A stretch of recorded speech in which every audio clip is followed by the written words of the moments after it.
What do you do when the task ahead seems impossible? And how can you prepare for a moment where your life is on the line? This is the situation that Queen Esther was facing in Esther chapter 4 because all of the Jewish people had just been sentenced to death, and Esther has been challenged by Mordecai to risk her life and go to the king to change this decree. And Mordecai gives her these famous words, "For such a time as this." So in this episode of the Following Jesus podcast, we're going to look at the situation that she was facing, her hesitance to step up, and the biggest decision of her life.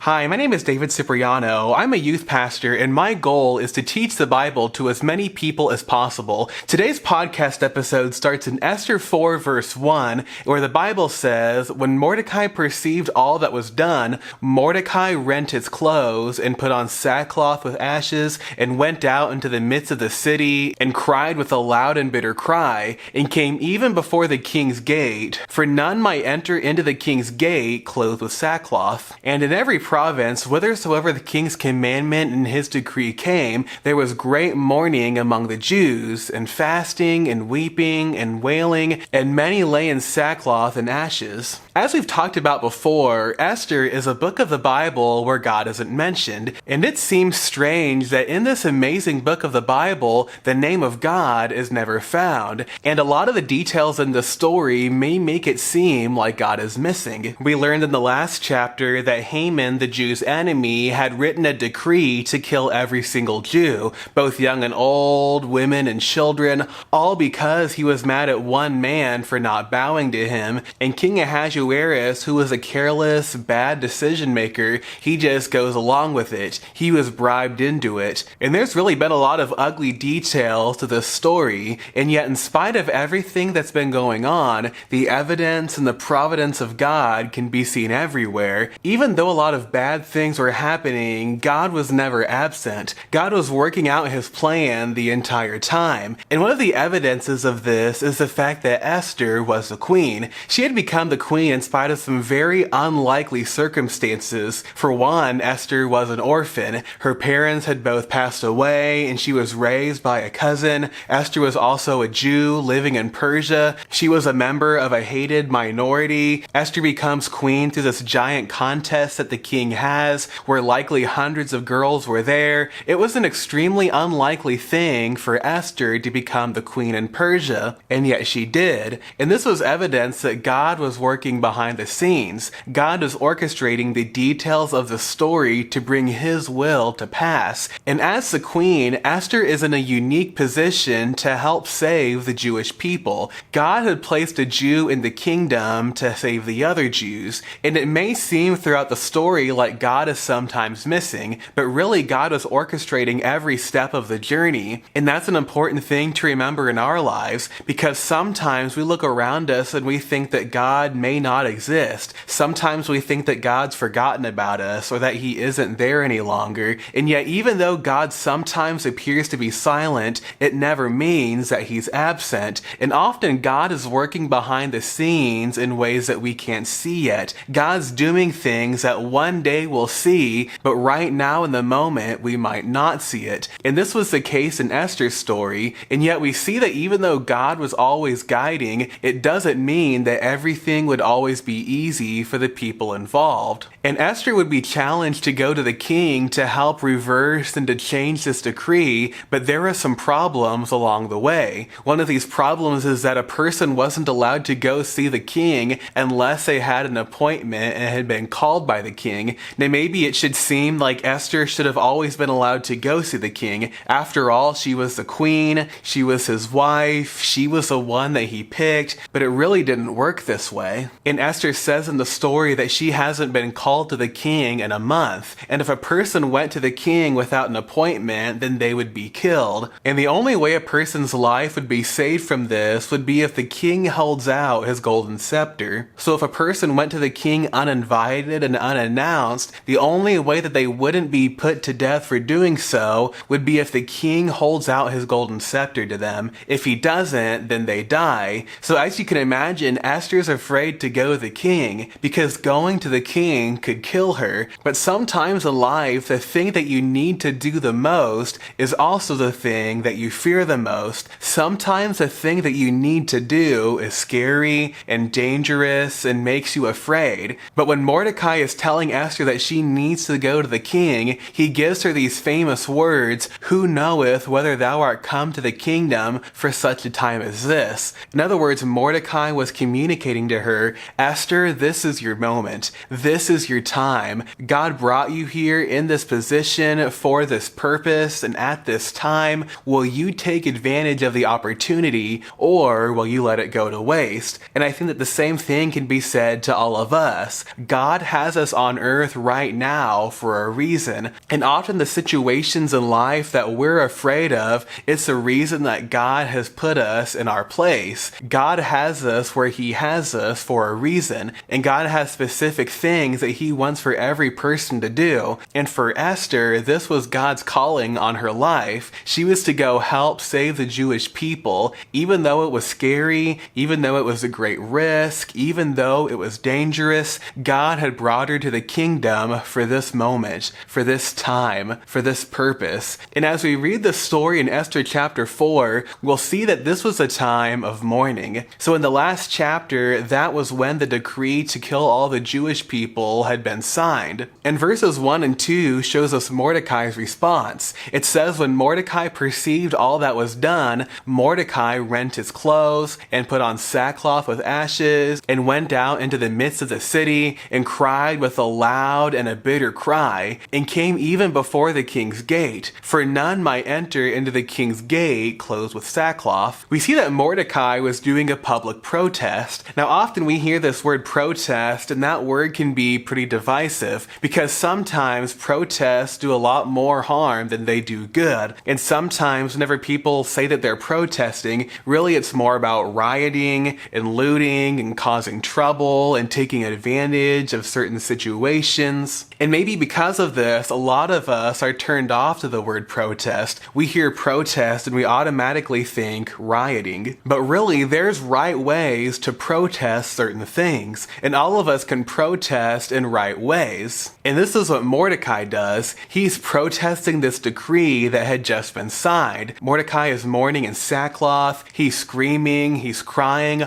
all in front of the king's gate. Desperate times call for desperate measures, and times don't get any more desperate than when your entire people group have just been sentenced to death. The situation was so bad and so dark that this was what Mordecai had to do. Verse 3 says, and in every province whithersoever the king's commandment and his decree came, there was great mourning among the Jews, and fasting and weeping and wailing, and many lay in sackcloth and ashes. So this verse shows us that many Jews participated in the protest. A person once said, all that is required for evil to triumph is for good men to do nothing. As Christians, we must be willing to take a stand against the evil in our world. We look around us and we see things like abortion, the LGBT movement, we see racism, we see sexism, we see unbiblical worldviews being taught, we see many pastors and many churches teaching heresies, and as followers of Christ, we need to be willing to take a stand. You see, one of the most powerful things that you have is your voice. Sometimes we have to speak out against sin and evil, and this is what Mordecai is doing. His people have been sentenced to a genocide, so Mordecai is using his voice, he's using his actions, he's doing everything that he can to speak out. He's protesting this awful decision that was made. You know, it reminds me of what Jesus said in the Beatitudes, where he said, blessed are the peacemakers, for they shall be called the children of God. And notice that Jesus isn't just saying peacekeeping, but peacemaking. Peacekeeping is where we keep things from getting worse, but peacemaking is where we help things to become better. And the truth is that sometimes making peace isn't a very peaceful thing to do. Making peace isn't always very easy, it's not always very comfortable,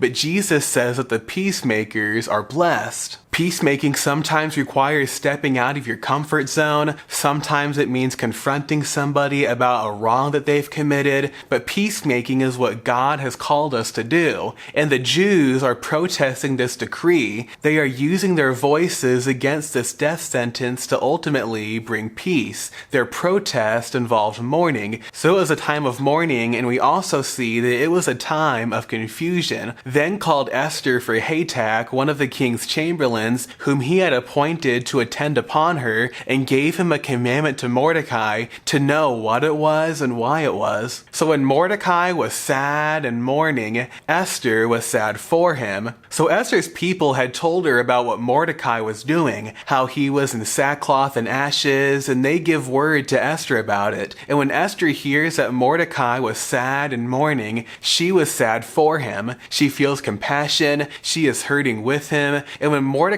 mourns, she sends him some new clothes. And at first to the modern Western reader, sending clothes might seem insensitive, but back in those times, it was a custom that you would send somebody a gift when they were mourning. So Esther sends Mordecai some new clothes, but Mordecai refuses these new clothes. He rejects this gift because Mordecai's problem was so much bigger than that. And we see through these details that Esther was unaware of the problem. She didn't know what the situation was. She wasn't very involved in the kingdom, and she didn't know about this decree to kill all the Jews. And when you don't properly understand a problem, you can't fix it. You see, Esther was out of touch with this situation. Esther didn't know what was going on. She knew nothing about this decree to kill the Jews. And you would think that she would, since she was the queen. But Esther was largely neglected and uninvolved. You see, as royalty, Esther was out of touch. She wasn't familiar with what the common people were up to. Esther was living in a bubble, and she wasn't even speaking to Mordecai directly. She was speaking to him through Hatak the chamberlain, and this wasn't Esther's fault. It wasn't that Esther didn't care. That's just simply how the situation was. And so Esther is confused. She's ignorant, she's out of touch. And I mentioned earlier in this podcast series that being the Queen of Persia was not as good as it might sound, because Esther doesn't have a real marriage. She doesn't have a real relationship with her husband.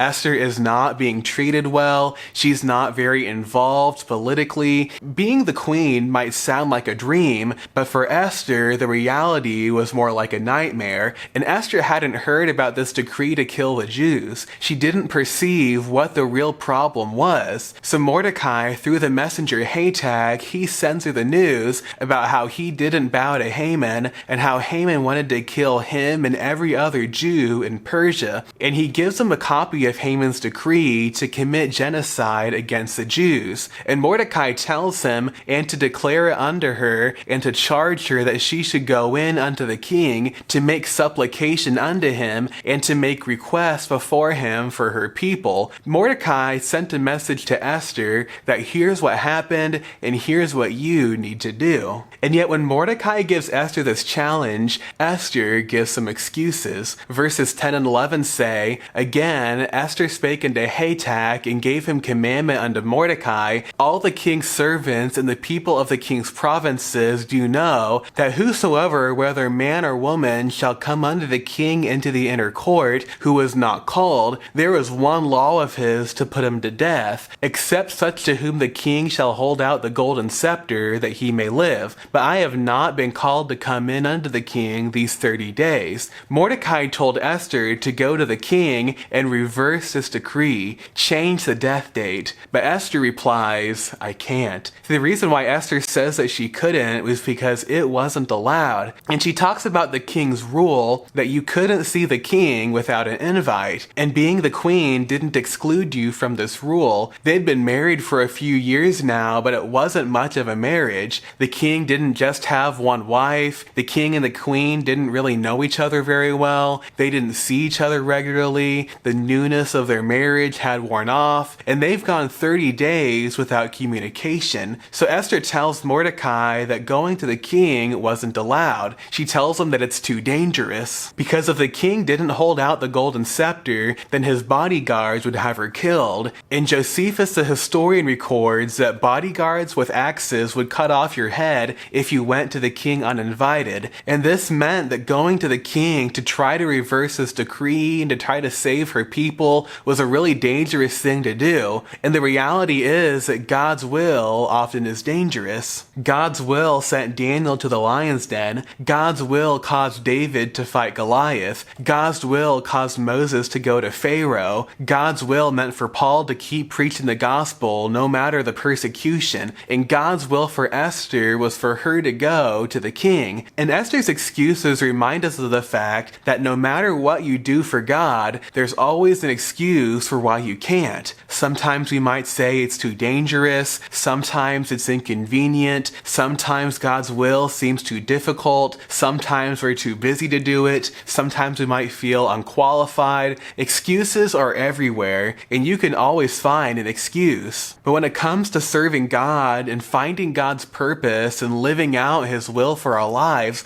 let's not be focused on why we can't, but why we can. Because there will always be a reason why you can't do something. You're too busy, you're too scared, you're not ready, you're not good enough, it's too dangerous, it might not go well. You see, Esther wasn't challenged to go to the king because it was easy. It wasn't because it was convenient or because it was safe, but because others needed her to do so. And Esther has a responsibility to do what she can. And likewise, we as Christians, we also have a responsibility. Things that others need us to do. We need to share the gospel. We need to stand up for other people. We need to fight for the needs of the defenseless. We need to reach out and help people where they are. And maybe we might look at Esther and her situation and think to ourselves, why is she giving so many excuses? Why doesn't she realize the need? Why doesn't she just step up and go to the king? But often when we look at our own lives, we might get convicted because maybe we're also trying to make excuses. I'm not ready. I'm not qualified. I'm not good enough. But the reason why God has called you to do something is not because you're so great and you can do it. It's because God will give you the power to do it. And God will never tell you to do something that He won't give you the ability to do. Remember that your sufficiency and your power don't come from you. They come from God. And whatever insufficiencies and whatever faults and failures you think you have, God already knows about them. And if God has called you to do something, He'll give you the ability and the power to do it. Stop making excuses for not doing the things that God has called you to do. And this is what Mordecai challenges Esther about, because he tells her how this is a time of opportunity. Verses 13 and 14 say, Then Mordecai commanded to answer Esther, Think not with thyself that thou shalt escape in the king's house more than all the Jews. For if thou altogether holdest thy peace at this time, then shall their enlargement and deliverance arise to the Jews from another place, but thou and thy father's house shall be destroyed. And who knoweth whether thou art come to the kingdom for such a time as this?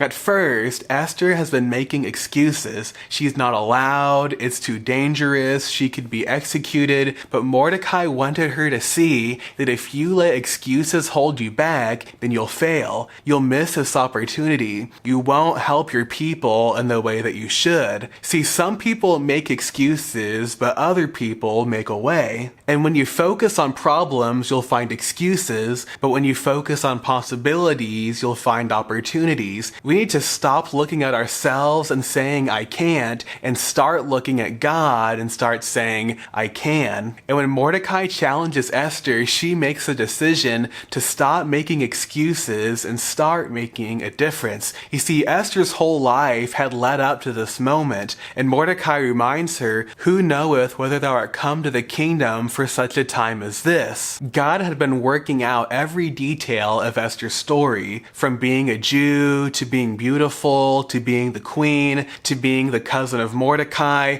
God was working everything out for Esther to make a difference. This was Esther's moment. It was her time. And Mordecai gives her the challenge, will you take advantage of the opportunity or will you let it go to waste? And similarly, God is working out every detail of your story. God is putting things in your life right now, and He's already done things in your life to lead you to these types types of moments. God places certain people in certain places at certain times to accomplish His plan. God has you where you are at this moment to accomplish His purpose for your life. And we don't always know what God's plan is, but He does. And your life is not meaningless. Your life is not pointless. God has a purpose and a plan for you because He puts certain people in certain places at certain times to accomplish His plan. Esther was the queen in Persia at that specific point in history so that she could accomplish God's plan. God had brought her there and put her in that position for such a time as this. And Mordecai is telling Esther that God would save His people, but if she did nothing, then her and Mordecai were going to die. God was going to save His people, but was Esther going to have a part in this? Is she going to do her job? Is she going to fulfill her responsibility? This was a time of opportunity, and because of this great opportunity, it was also a time of preparation, because Esther says to Mordecai in verse 16, "Go, gather together all the Jews that are present in Shushan, and fast ye for me, and neither eat nor drink 3 days, night or day. I also and my maidens will fast likewise, and so will I go in unto the king, which is not according to the law, and if I perish, I perish." So the Jews are all going to participate in 3 days of fasting, and as Esther goes into the inner court, she's taking this very seriously. This is a really big deal. Esther's whole life has been leading up to this moment, even though she never realized it until this point. And this is a serious thing.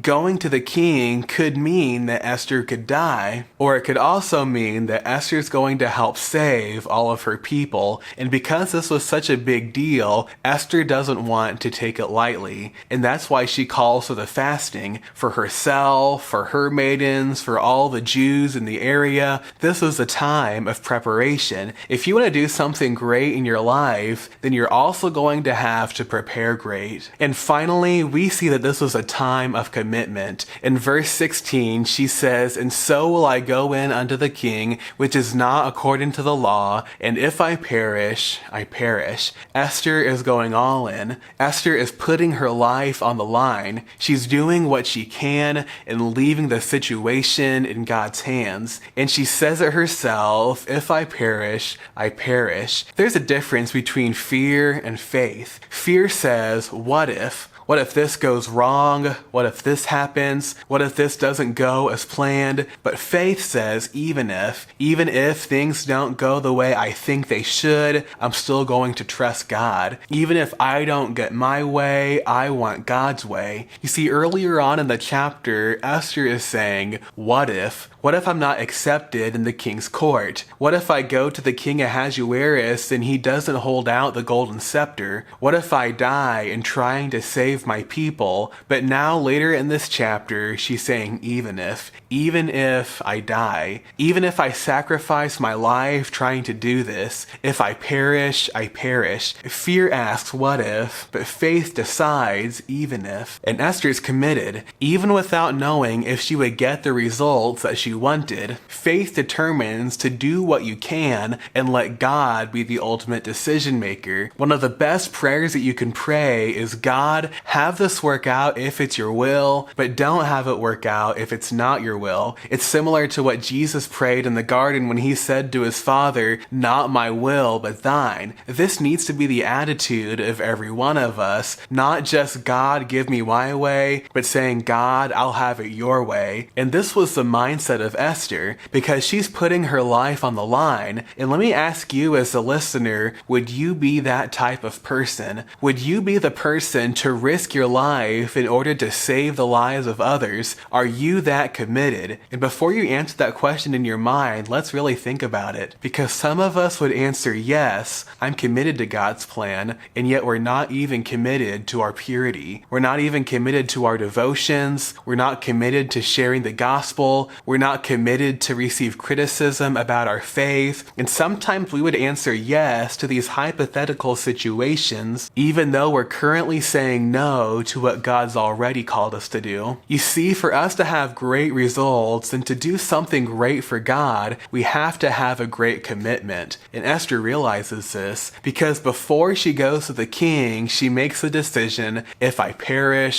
I perish. This was her resolve. She was going to do what she needed to. She was going to do what was right, even if it killed her. Doing her part to save the Jewish people was no small task, and this is the biggest decision of her life. And Esther is determined. She makes her big decision to go to the king, and if she perishes, she perishes. And in next Monday's episode of this podcast, we're going to see what happens. So thanks for listening to this episode of the Following Jesus podcast. Subscribe for more biblical teaching.